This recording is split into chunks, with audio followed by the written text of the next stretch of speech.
Our job begins where most advisors stop. Saving money is great, but how do you spend it without risk in retirement? Welcome to Every Day is Saturday with Brad Gotto and Matt Stahl, partners and private wealth managers at Fiat Wealth Management.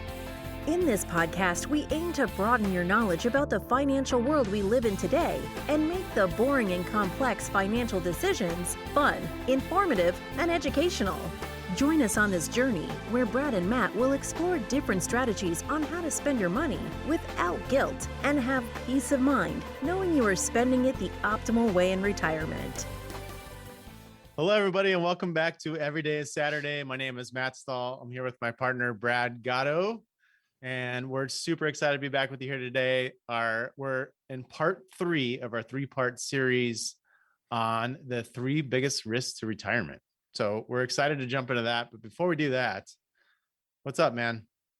I'm good. I know you didn't ask if I'm, how I am. No, I don't care how you are. But I'm going to take that as how are you doing? I'm really good. In fact, you and I have an opportunity later this week to step out of the office for a couple of days and really work on our business to try to be better for our families. And I really do love the opportunities that we have to step out of the office and kind of work on the business. And so we've got that coming up, and I'm just looking forward to that.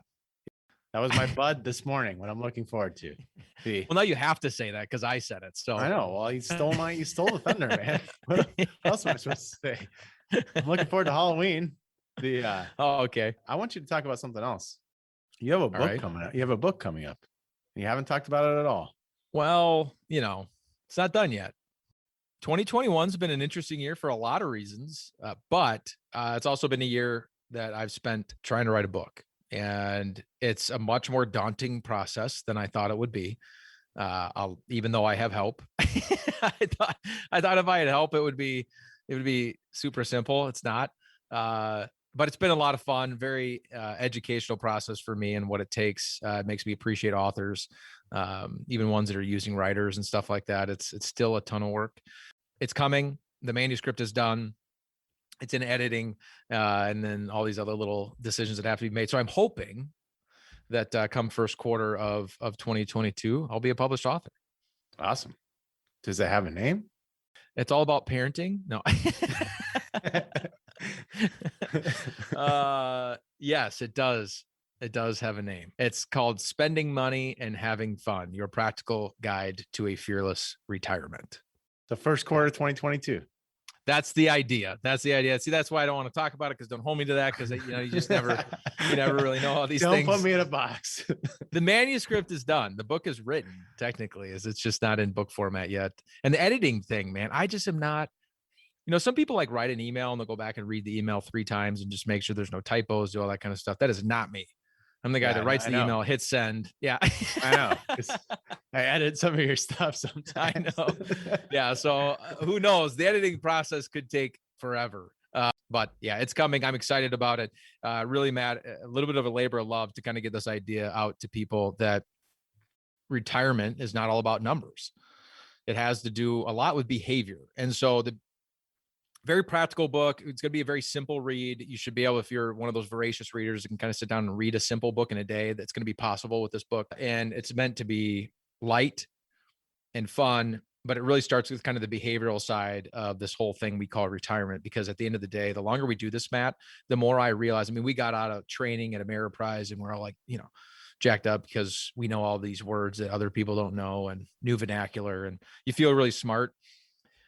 And the longer we do this, the more I realize none of that matters. What matters is the behavior and the way the clients feel about money, what drives them as far as what's fun to them, what they seek out in life, and really where their fears are at. Because everybody has different fears in life. And ultimately, we get frozen in place when we don't address those. And so we're talking about these 3 biggest risks to retirement, Matt.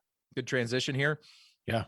Whether that, in these last 2 episodes, we talked about sequence of returns risk, which I would say is not a fear most people have, because it's not a fear that most people know is out there. They don't know what they don't know. And so that's kind of an exposing a monster in a closet that they didn't even know existed. Withdrawal rate risk is a question a lot of people have. We discovered that we talked about that in the last episode, but then we get to this last one. And this is one that people get, at least conceptually, which is longevity. They just don't know how long they're going to live. And wouldn't this be so much easier, Matt? This whole idea of, okay, I got a pile of money. How do I stretch this out till the end date? If we just knew the answer to that question. But anyway, to wrap up the book. That would answer a lot of things, wouldn't it? Yeah. Behavior drives our decisions. And so the book talks a lot about that. So anyway, thanks for bringing it up. Now you've held my feet to the fire. Now I put you on the spot. Hey man, you put me on the spot last time. It's my turn to do the same to you. Fair enough. So as Brad said, we're talking about longevity risk. This is part 3 and our final episode on the 3 biggest risks to retirement. So at first blush, this might not seem like as important as the first 2 episodes, but as you dig a little bit further in, you realize this might be the most important of all of them. Yeah, we teased at the end of the last episode, Matt, that people, it's funny how so much thought goes into the day you're going to retire, right? And all the math is wrong. Okay, can I do it? Can I not do it? Like, and what's going on in my life? And it's just this huge decision. And some people are on a runway with this decision for years before that happens. I've got clients that are in their 40s that are already talking about the day this is going to happen for them. When people start to kind of build this plan out in their mind, how much time, energy, and effort do they put into when it's supposed to end, right? The end of your retirement or the eternal dirt nap, or however you want to put this. So you mentioned something to me earlier today about, thinking about a run. You just ran a race recently. So when you think about a runner, and if you're going to go tell that runner, well, I did run a race, and now you're putting me on the spot again because I signed up for a half marathon. That was not intentional. I did. I know what you're doing there. I signed up for a half marathon. I had a buddy flying in from New York, wanted me to run with him. I was like, okay, I had a couple of months to train. Let's just say it didn't happen. And so we get there, and there's also the training didn't happen. Correct. Okay. Correct. So we get there, and there's also a 5K going on. I was like, I'm just going to run the 5K because I don't have it in me to get this done. So the analogy I like to use with this is what you brought up, is this idea of running. And, if you're a runner and you're trying to prepare for a race and trying to plan for a race, what's the one thing that matters the most? How far are you going? How long's the race? What am I training for? Right? Is it a sprint? Am I running a quarter mile? Or a mile or something like that? Is it a 5K? Is it a 10K? Are we talking like distance here, like half marathon, marathon? Maybe it's an ultra marathon, one of those crazies that runs 50 to 100 miles at a time or something like that. Obviously, the distance of the race is probably the largest factor in how you're going to choose to train for that race and ultimately run the race. Right. What pace are you going to go when you're in the race? What is it going to look like? How are you going to take care of your body during the race and all that kind of stuff. So retirement's the same thing. How long's the race? Is it 5 years? Is it 10 years? Is it 20 years? Is it 30 years? And as you would probably imagine, Matt, if it's a 5-year race versus a 30-year race, the recommendations are going to be far, far different. Right. So is longevity the same thing as life expectancy? No. And this is the biggest kind of problem we run into when we have this conversation with people. Our biggest misunderstanding, I guess, is probably a better way to put that. Yeah. Is that life expectancy and longevity are completely different. Life expectancy by definition is the coin flip. Heads or tails, 50-50. If your life expectancy, as an example, if somebody tells you, Matt and I were messing with this earlier today. We were both doing, in preparation for this episode, we were both looking up our own life expectancies. And for the listeners, if you don't know us that well, we're both right around the age of 40.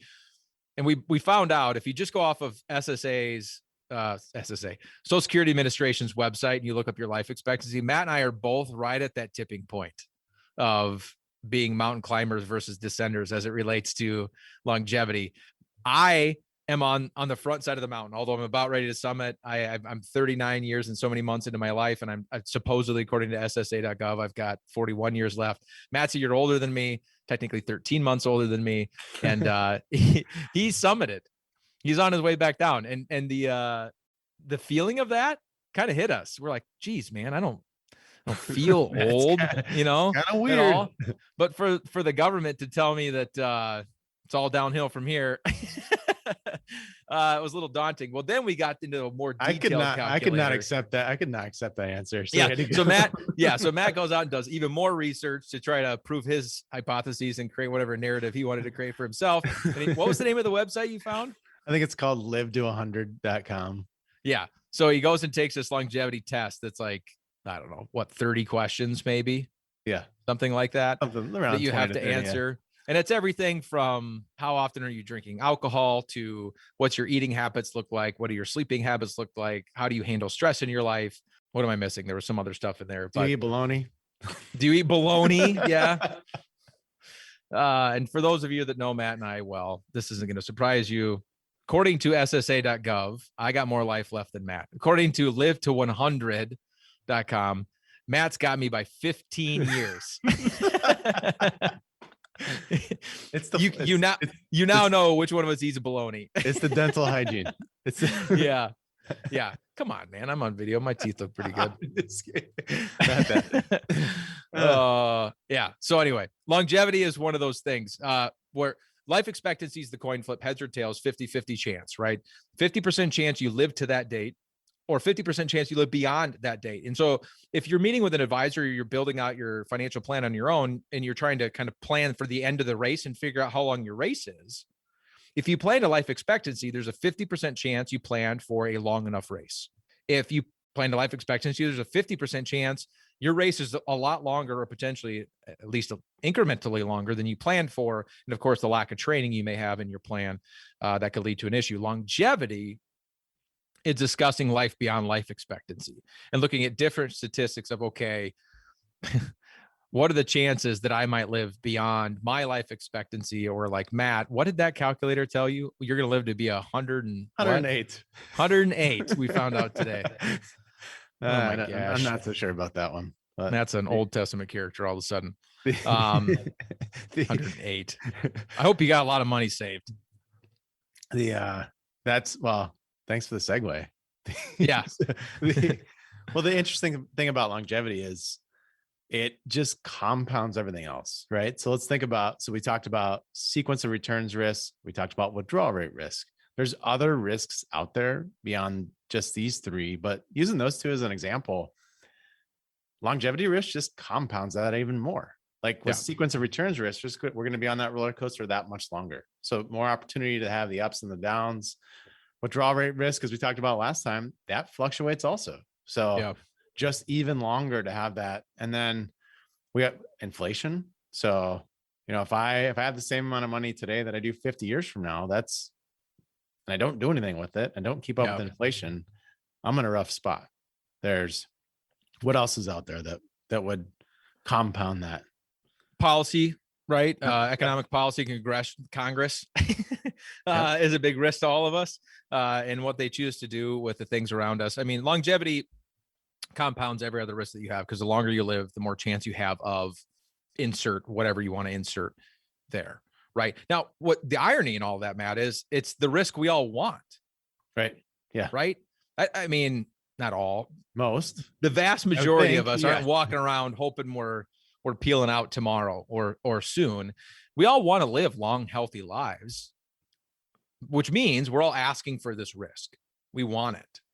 And so because we want it, Matt, and we want this for the families we work with, ideally, we want all of our families to live whatever life they want to live, to be healthy when they're doing it, to have fun while they're doing it, and all these things. So what's the solution? Because when you look at statistics, Matt, if you plan beyond, before we get to the solution, let me give a little bit more context. We plan beyond life expectancy, and you're a 60-year-old couple, and we'll look at it from a couple's perspective. If you're married, 60 years old, you also have to think about like a joint life expectancy, because obviously you don't want all the income to shut off when the first spouse passes away. You want everything to last until spouse number 2 passes away.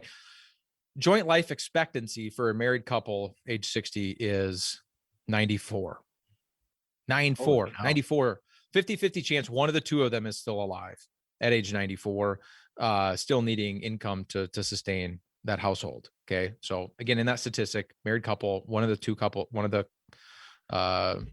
spouses has passed away, but the other one's still alive. 50-50 chance, that's 94. 25% chance, it's age 98. Okay. So if we plan to 98, there's a 75% chance we plan for a long enough race, 25% chance there's still some race left. Age, I think it's 103, Matt, is the 5% chance. So 5% chance one of the two of them still alive at 103, and a 95% chance that we plan for a long enough race if we go all the way out to age 103. But so if you're that couple that's age 60 and you're lucky enough to retire that early in life, that's a long time. Yeah. That's a long time that we have to be thinking about. So as we begin to unpack that and the possibility of people having to live on their monies for decades in retirement, depending on how many decades there are, what's the solution? What do we start to do? Yeah. Before I jump into that, I just want to point one more thing out. How often, because you bring up one spouse living that long. So if one passes away in their early 80s, the other one lives to 94, how often does that surviving spouse want to take a pay cut? Well, I can tell you in our experience, Matt, we're over. Right. Yes, absolutely. I haven't had one that said, you know what, I want to take I just lost the love of my life and I want to live on less money. Right. Which is interesting because when we were trained out of the CFP manual and when you take classes at like the American College, for financial advisors, the industry standard, at least as I've been educated, is 75% of living expenses. In other words, the surviving spouse takes a 25% pay cut. Just haven't seen it. We know in practice that is not the case. Not even close. The solutions. So we're presenting all these problems. Let's look at solutions. Some of this is going to go back to what we talked about in episode 1 and episode 2. So when we talked about sequence of returns, as part of our planning process here, we look at what's called income stability ratio. That's going to put some of the stuff to the test. So let's make this a bumpy ride and let's make it long. Yeah. Let's stretch this out and see what it does. So that's one piece of it. What we talked about last time is thinking about silos. I say silos, you say buckets, but thinking about, when are we going to spend this money? So if we're retiring at 60 and we're expecting to live 94 plus, possibly, that's money we might not spend for 34 years plus. Yeah. So that goes back to the time tax and investment diversification. So creating those buckets of when we plan to spend this money. And as part of that process, it's going to tell us, do we have enough to make this last? Can we ride out the ups and downs? Now, in some instances, we'll run into people that we would call them self-insured from a longevity standpoint. I mean, how many times we've run into people that we've told them they could go bury their money in the backyard, pull out a certain amount of money each year, and they're going to be just fine, barring the financial system collapsing, right? They're going to be just fine. As long as the sun rises and sets, right? Right. In that instance, they're self-insured from longevity, from withdrawal rate risk, from sequence of returns risk. In most cases, that's not true. In a lot of cases, folks are not self-insured. So in those instances, we're going to look at those buckets. We're going to create a strategy. And then as part of that, sometimes guaranteed income ends up being a portion of that. Yeah. So, and that can be going to an insurance company and creating a stream of income that we're not able to outlive. And I'm treading in your territory. That's where you're an expert. So, well, yeah. And at the end of the day, you mentioned some big words there, income stability ratio. That's just a fancy way for us to figure out, with longevity. One of the things you have to figure out, and every retiree, regardless if you're planning for longevity and try to figure out how long your race is, how much of your income that you need or want in retirement is coming from guaranteed buckets, and how much of it are you going to pick up the tab for with non-guaranteed buckets. Yep. And that really is 3 things. There's really only 3 things that fit in the guarantee. Well, 4, you can make an argument. It's your Social Security paycheck, any pensions that you may or may not have, cash, and income streams from insurance companies, also known as annuities. That's it. And you may hate all of those things. You may love all of those things. That's not the point. The point is, if you want income that you can't outlive, no matter how long the race is, those are your options. Now, obviously there's problems and, benefits and pros and cons, I guess I should say, to all of those things. Social Security, there's pros and cons to that, pensions, annuities, cash. This isn't the episode for that, but you should figure that out, because the amount of your income coming from these sources is really going to help stave off longevity, because they're all guaranteed until you die. And so Social Security kind of maximization analysis, figuring out based on longevity in your life, how old you are, when you should take Social Security, how that overlays with the rest of your investments. That's important. because the Totally. later you take it, the bigger that payment is. And that can have a really significant impact on longevity. So if we're really planning on a long race for you, delaying Social Security may be a really important decision for you, or delaying a pension payment. If there's a significant gap in age between, if you're a married couple and there's a significant gap in age or significant gap in longevity in the families or just something like that, and figuring out how to take Social Security might affect your surviving spouse. How to take that pension may affect your surviving spouse. All of that stuff matters in planning for longevity. That's all on that kind of that non-risk side that you discussed with this income stability ratio, as we like to call it. The other side, it's do you have it? We ask that question all the time. Do you have it? Are you diversified from an investment perspective, tax perspective, and time perspective? If you don't have it, then you could be in, something like longevity could be a larger risk to you than it needs to be. And lastly, and this sounds like a ridiculous solution when I'm going to verbalize this, the listeners may be like, well, duh, Brad. But I brought this up at the beginning that people don't do this. Even though it seems really obvious, it doesn't ever happen. Let's sit down and talk about it. When do you think your retirement's going to end? How long do you think this race is going to be? What does your family health history look like? What does your health look like today? And couple all of that. Do you eat bologna? Knocks 15 years off your life, evidently. So if you're like me and you don't want to live to 108 and you don't eat bologna, you should eat bologna. Oh, man. One of the questions was, do you eat bagels/chips? What? Bagels and chips? That's the category? That's what knocks 18 years off my life? Oh, man. I felt... Now, of all people that I had to side by side that test with, you're probably the worst one. Because you work out constantly, you eat like an Adonis. Like 108. You probably broke their system. That's probably the oldest anybody's ever had. So anyway, we'll make all of you take this test, and then we can tell you what to eat and what not to eat to dial into whatever age you want to die at. Don't eat bologna, whatever you do. Yeah. I think chicken nuggets was on there too, wasn't it? Those hot dogs, chicken nuggets and bologna. Can you imagine what would be happening if they put Spam on there? Now we're probably gonna get sued by Spam. Bottom line is we gotta have a real practical conversation about the end of the race. And it's not a fun conversation, which is why nobody has it, right? Nobody wants to sit down and think about but at the end of the day, none of us have beat this yet. It's going to happen. And the best thing you can possibly do is think about not just plan for when you're going to start this race, but how you're going to get all the way through it and ultimately when it's going to finish. Awesome. Anything you want to add to that? You tied a bow on. I don't know what else to say. Even though I eat bologna, sometimes I get things right. Even though you eat bologna.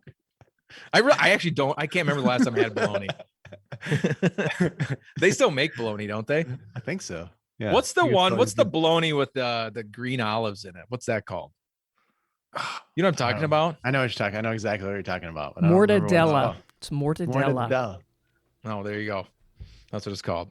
As always, guys, thanks so much for listening to Every Day is Saturday, whether you eat bologna or not. We love you for listening. If you want to reach out to us here at Fiat, you can find us on our website, www.fiatwm.com. Please subscribe to our podcast if you haven't done so already. And if you don't want to miss an episode, we'd also love it if you'd share it with your friends and your family. I'm Brad Gotto, guys. I'm here with my partner, Matt Stahl. Again, thank you so much for joining, and we will see all of you next Saturday. But we don't record the podcast on Saturday. When are we going to kill this joke?